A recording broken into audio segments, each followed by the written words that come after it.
Hey friend, how are you? I hope you're well. Today I want to share why I have taken a 5-month break from dating. As someone who was in a committed relationship from 19 years old till 27, I did not get the traditional dating experience that most people my age in my generation would get. But since I've been single, I have been dating.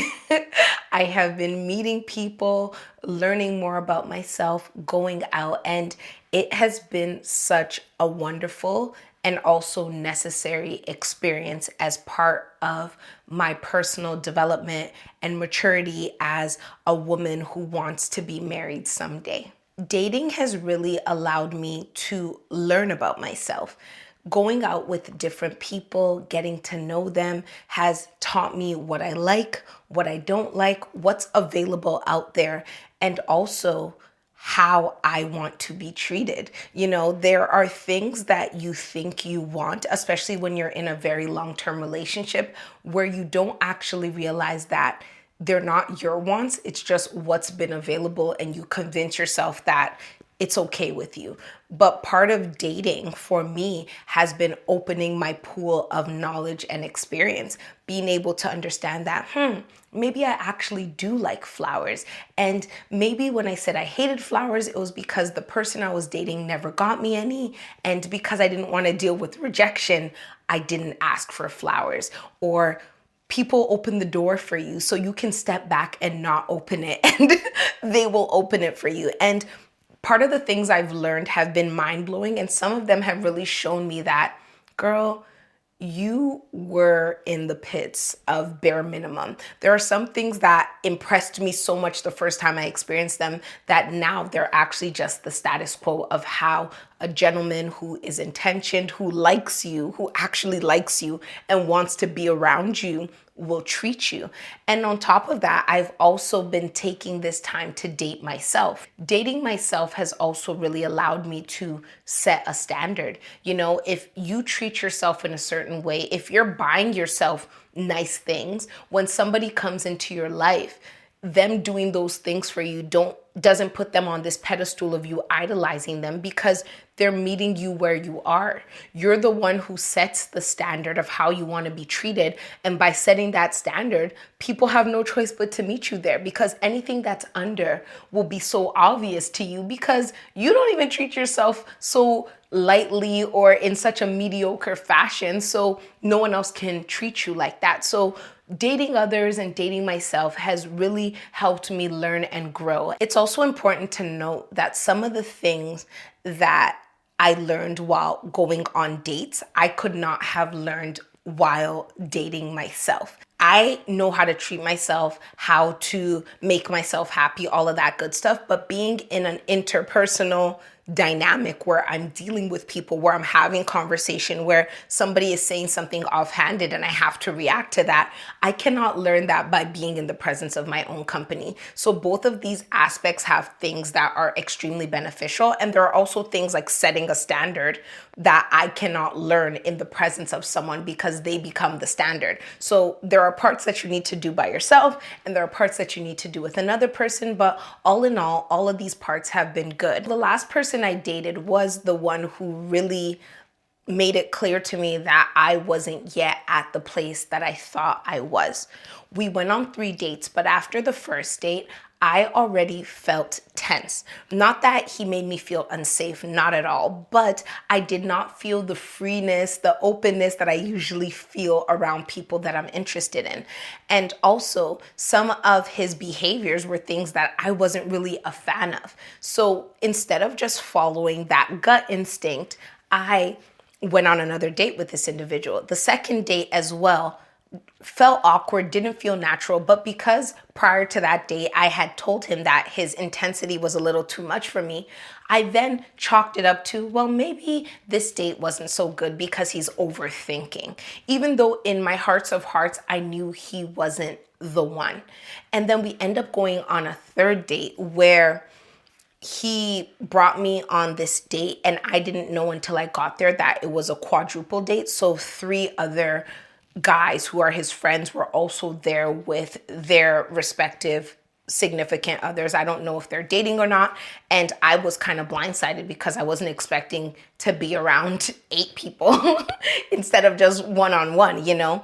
And at the end of this date is when we finally had the conversation where I was like, this is not working for me, and it ended. But in taking 3 dates and 6 weeks to advocate for myself, it showed me something so clear, which is that I am not yet, or I was not yet at a place of enough confidence to walk away from a situation that didn't serve me. And for me, I hate that feeling. It really actually frustrated me because I'm very big on growth and improvement and mindset and all of these things. But I had to ask myself, what part of me was willing to betray my comfort zone, betray what I knew to be true to appease somebody else and give them the benefit of the doubt at the expense of myself? And this question was the reason why I stepped out of the dating pool and took a 5 month so far hiatus from dating. In the 5 months of not dating, I have really been intentional about sitting with myself and understanding the reasons why I led down that path to end up in this weird dating situation where I couldn't advocate for myself when I thought I was someone who was far beyond that, you know? So there were 3 things that I really have been doing and had to do to get myself to a place of feeling grounded in self again. The first thing was that I have started aggressively dating myself again, getting comfortable with my own company and remembering what the standard of the feelings I want to feel are, how I want to be treated, how comfortable I want to be. If I was still dating, I wouldn't be able to figure out this standard, as I said, because I would be mapping it against how I was being treated. But now I am not being stingy with myself. I am splurging. I am spending time. I am giving myself experiences that make me feel good, make me happy, doing things that I love for myself so that I can rebuild that standard that was clearly a little rocky because of what I accepted in the last few dating instances that I had. Another thing that I am doing is sitting with the feelings of loneliness and letting them pass through me in whatever way they want. Loneliness is that thing that just sucks sometimes, right? And I have a video on dealing with loneliness while you're single that I'm going to put in the show notes so that if that's something you're struggling with, you can go back to that and maybe find some guidance. But it sucks, and that's okay. At other points, I have been that person who would fill the space with attention that is low hanging fruit because it just feels better than nothing. But at this point, I don't want to compromise. I don't want to get distracted by a situation, by an individual who I'm not actually interested in because they block me from those moments of loneliness. You know, those people who you know you don't want to talk to, but you're just like, maybe I should pick up the phone and call them. I'm not calling them. I'm not texting them. I'm not dealing with them. When I'm experiencing that loneliness, I am sitting in it actively, giving myself the grace to feel what it feels like, to deal with it. If it's a crying situation, it's a crying situation. If it's a wallowing situation, it's a wallowing situation. But one thing I don't do is let those feelings ruminate for too long. My general rule with emotions that are very strong is I give myself 24 hours to be in the dumps. Like, woe is me crying inside the bed, sad. But after that, I get up and I do something. I don't need to be back at 100 the next day, but I do need to get out of my room. I do need to take a shower. I do need to get something to eat. And I purposely find pockets of joy. So if I've been having one of those really lonely days where I'm not feeling too good about myself, I might go spend time with people who I love.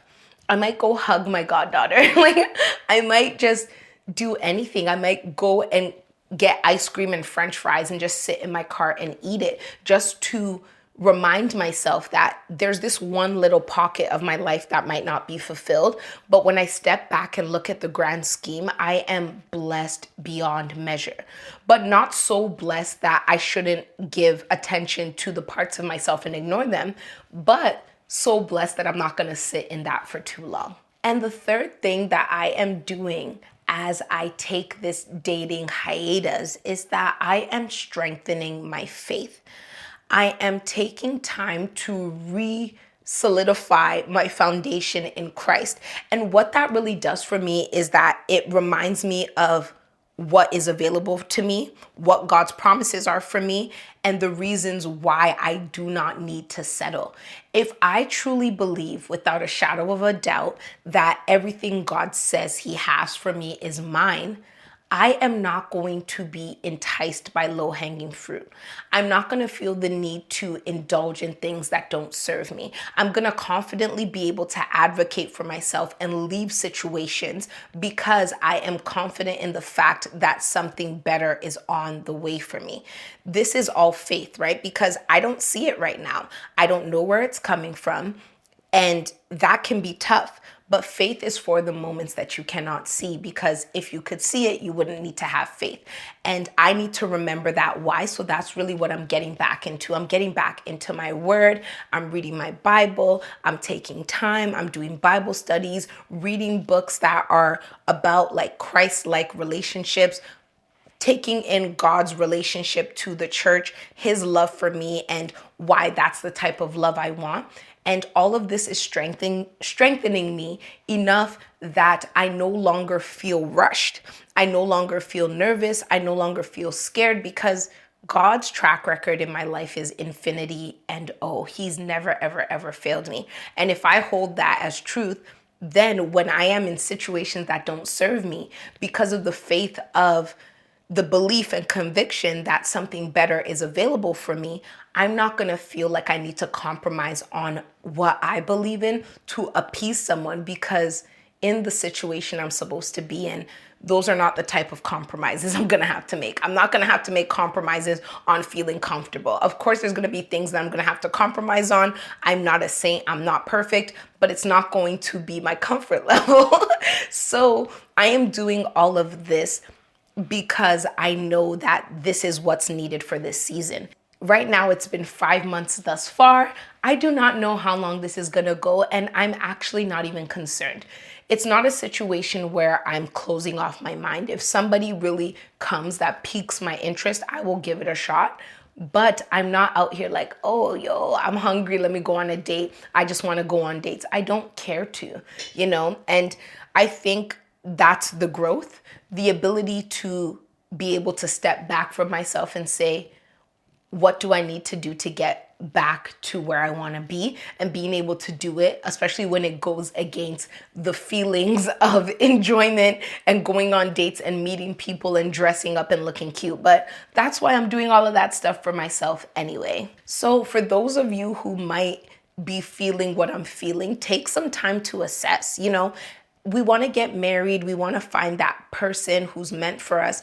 But at the same time, I don't want to rack up additional trauma and additional scars on the journey that are unnecessary because I'm not being guided and discerning in the path that I'm taking to find this person. So if you've been finding that your dating experience lately has not been it, like you're meeting people who have different faces but the same story and the same personalities, maybe it's time to take a step back. As I said, there are some things that we need to learn through the connection of dating, but there are also some things that we need to build as foundations on our own. And sometimes we feel like because we've done the work of building before we put ourselves out there, that why would we want to exit the pool again when we did all the work to know how to swim to get in the pool in the first place?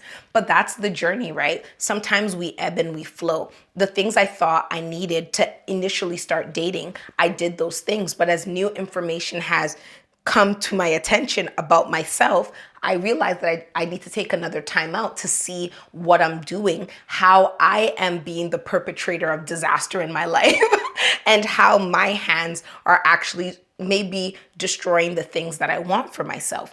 And that can be hard because you're looking in the mirror. Yes, that person can have their flaws, but we also have to be able to take accountability for the ways in which we might be the ones messing up our situations. And to do that, we need to step outside of the pool and be honest with ourselves. So I hope that this really helps you and serves you well. And if you've been on an involuntary dating hiatus, maybe it's time to look at some of the ways that I've been assessing and see if that's the reason why you've been kind of pulled away. Maybe those are the things that you need to learn, and see if it can help you. So if you love this, subscribe. If you like this, like. And if you think that it would benefit a friend of yours, please share this with them. And I want you to continue to be kind to yourself, because you're a work in progress, making progress. And I'll talk to you again soon. Bye.